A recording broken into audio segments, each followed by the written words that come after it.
ده فندق سمرلاند في مرسى مطروح. مش بيرى البحر، هو مش بيرى البحر، هو جوه في الشارع قريب من الحته اللي عند السمك وقريب من البلد في شارع اسكندريه في شارع هو عند الكنيسه في شارع اسكندريه. قريب من يعني من سوق السمك. قريب من سوق السمك. اول ما بتخش من الباب اللي ورايا ده بتلاقي الحمام، باب الحمام في وشك اهو. هو بسيط خالص، هو بسيط مقبول يعني. في حاجه اللي هي بالوجبات ب 800 فطار وغدا، من غير وجبات 600. وهي اوضه مكيفه، الجانبيه بس هي المكيفه. تخش تلاقي الاوضه الاماميه للاسف مش مكيفه، مش متواجده اساسا فيها دلوقتي. يعني اماكن في تكييف ومروحه ومش مكيفه.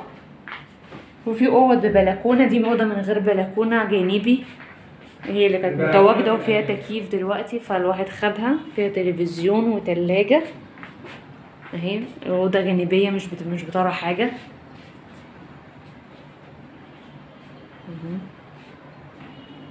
اهي. ده السريرين، واجيب ملاياتي معايا طبعا كالعاده.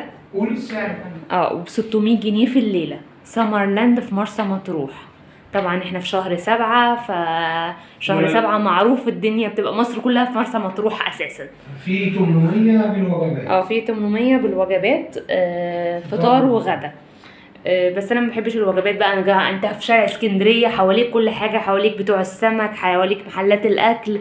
معروفه شارع اسكندريه في مرسى مطروح مليان كل شيء. يعني انت عايز اكل تلاقي محلات شاورما وسوري وسمك اللي هي الحاتي وكوكو العربي والحاجات دي. فدي كلها مطاعم الواحد لازم يجرب كل يوم تجربه مطعم كده. وان شاء الله هنبقى نعمل فيديوهات عن المطاعم ونجربها ان شاء الله، سواء بقى السوري ولا ربنا يكرم يعني. فهو كفندق كويس مقبول، بتيجي تقضي فيه كام يوم كده. بالنسبه للاتنين، لو اتنين يعني اسره صغننه مش معاهمش اطفال وكده، فبيبقى بنافعهم ان هم عايزين الفندق للنوم بس. انت مش عايز غير ان انت تنام مكان تنام فيه وتنزل، عشان انت بقيت جاي مصيف فجاي تقضي اليوم كله بره، فبحر بقى ومطاعم اكل وكده. انت مش عايز الاوضه غير انك تنام. فاهم حاجه يكون مكان نظيف، الاوضه ما فيهاش حاجه طبعا، عشان احنا بنسمع بقى على الحشرات بقى والحاجات اللذيذه دي. انا لسه جاي فلسه ما شفتش حشرات ولا حاجه، بس باين المكان ان هو شكله نظيف ان شاء الله، يعني يبقى نظيف وفي تكييف عشان الجو برده حر برده. فالواحد بقى عايز تكييف يطلع كده ما يبقاش مخنوق ومش قادر يتنفس، المكان بيبقى لازم فيه تكييف.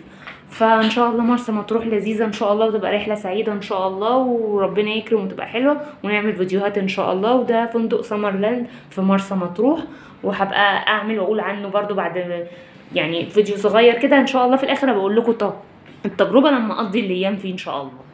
بس وشكرا.